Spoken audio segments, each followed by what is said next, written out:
ముందుగా ఇక్కడికి ఇచ్చేసిన పెద్దలకి, కాలనీ వాసులకి, మా ఎన్ఎఫ్సి యువసేన అసోసియేషన్ వాళ్ళకి, ఎన్ఎఫ్సి వెల్ఫేర్ యూత్ అసోసియేషన్ వాళ్ళకి, అందరికీ, పిల్లలకి అందరికీ 80వ ఇండిపెండెన్స్ డే శుభాకాంక్షలు. ఇక్కడికి మల్లాపూర్లో మేము చిన్నప్పటి నుంచి ఉన్నప్పుడు మేము పొద్దున్నే లేచి 5 o'clock కల్లా లేచి 6 కల్లా స్కూల్కి వెళ్ళిపోయి ఫ్లాగ్ హోస్టింగ్ చేసుకొని 9 కల్లా రావాలి. అంతే తప్ప కాలనీలో ఇలా ఫ్లాగ్ హోస్టింగ్ ఎప్పుడు జరగలేదు. కానీ గత 5 సంవత్సరాల నుంచి నేను చూస్తున్నాను, అందరూ చాలా ఎంతో ఎనర్జెటిక్గా పరోక్షంగా నుంచొని అన్ని కష్టపడి ఇవన్నీ నైట్ అరేంజ్ చేసి వాళ్ళ టైంని కేటాయించి ఇంత అందరిని ఆదరించి దగ్గర తీసుకొని అందరినీ కలుపుకోవాలని ఒక ఉద్దేశంతో చేస్తున్న ముందుగా ఈ యూత్ అసోసియేషన్కి happy congratulations and very thank you for all your patience. ఈ ఇండిపెండెన్స్ డే అనగానే మనందరికీ ఫస్ట్ గుర్తొచ్చేది ఏంటంటే కాలనీలో ఒక ఫ్లాగ్ వేస్తారు, సమోసా, మిక్చర్, స్వీట్ అందరికి ఇస్తారు, ఇవన్నీ గుర్తొస్తాయి అందరికీ. కానీ మనం అందరం గుర్తుపెట్టుకోవాల్సింది ఏంటంటే జెండానేలో 3 రంగులు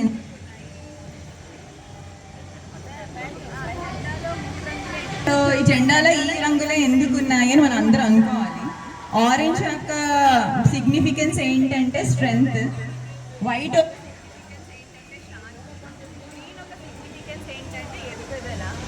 అండ్ చక్రంలో ఉన్న 24 గీతలో ఒక అర్థం ఏంటంటే మన సనాతన ధర్మంలో ఉన్న డిసిప్లిన్స్ కానీ వాటి యొక్క నైతిక విలువలు గుర్తు చేయడానికి, ప్రజల కోసం గుర్తు చేయడానికి ఇక్కడ వెంకయ్య గారు ఈ యొక్క ఫ్లాగ్ని నిర్మించారు.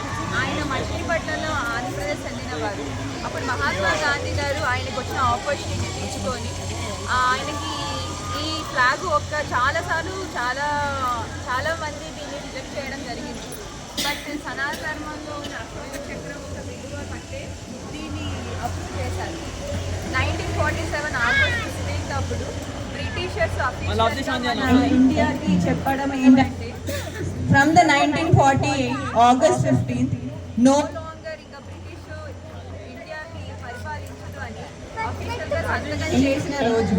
అందుకని మనకి 1947 అనే మనకి ఎప్పుడు గుర్తొస్తుంది. కానీ యాక్చువల్గా మనం ఆ ఇండిపెండెన్స్ తీసుకున్న 1948 ఎప్పుడు మనకి ముందుకు రాదు. సో ఈ యొక్క ఇండిపెండెన్స్ డే అప్పుడు మనం అందరూ తెలుసుకోవాల్సింది ఏంటంటే అందరూ ఫస్ట్ కలిసి మనిషి ఉండాలి, ప్రేమగా ఉండాలి, ఏ కులం భేదం లేకుండా, రంగు వాటి యొక్క విలువలు పక్కన పెట్టేసి మనం ఎప్పుడైనా సరే అందరూ కుల భేదం లేకుండా అందరూ ఐకమత్యంగా ఉండాలి. చిన్న పెద్ద వయసు అన్నీ ఒకటే, మనం ఎప్పుడు ఒకటే, దేవుడి కింద అందరం ఒకటే అని తెలుసుకోవాలి. సో బేసిక్గా ప్రజలందరూ అనుకుంటారు ఒక దేశం బాగుండాలంటే ధాన్యం బాగుండాలి, ధనం బాగుండాలి, తర్వాత మనకి ఆరోగ్యం బాగుండాలి అని అందరూ అనుకుంటారు. కానీ మనిషి మర్చిపోతాడు ఏంటంటే ఫస్ట్ ఇవన్నీ ఉండాలంటే వాడికి స్వాతంత్రం ఉండాలి, వాడికి ఫ్రీడమ్ ఉండాలి. వాడికి ఏంటంటే వాడు పొద్దున ఎప్పుడు లేగాలంటే తెగవచ్చు, ఎక్కడికి వెళ్ళాలంటే వెళ్ళచ్చు, ఎప్పుడు రావాలంటే రావచ్చు, ఎవరితో ఉండాలంటే ఉండొచ్చు. ఇవన్నీ ఫ్రీడమ్ కిందకు వస్తాయి.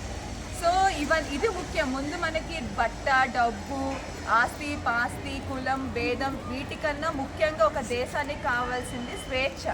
ఆ ఏ దేశంలో అయితే ఉంటుందో ఆ దేశం ఎప్పుడు ముందుకెళ్తుంది.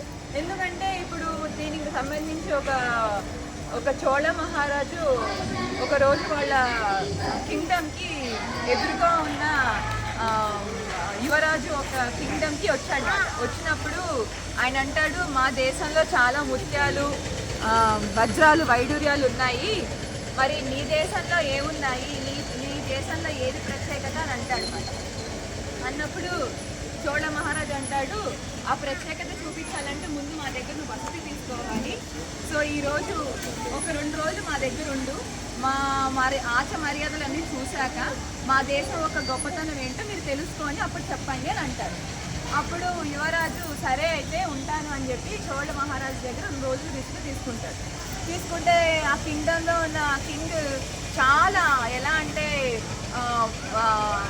దేశంలో లేనంత తిండి, అందమైన అమ్మాయిలు, నాట్యము, సంగీతము అన్నీ ఇస్తాడు మాట. పొద్దున్న నుంచి రాత్రి దాకా నాన్ స్టాప్గా. అంటే ఆయనకి విశ్రాంతి లేకుండా అన్ని రాజభోగాలు అన్నీ ఇస్తాడు.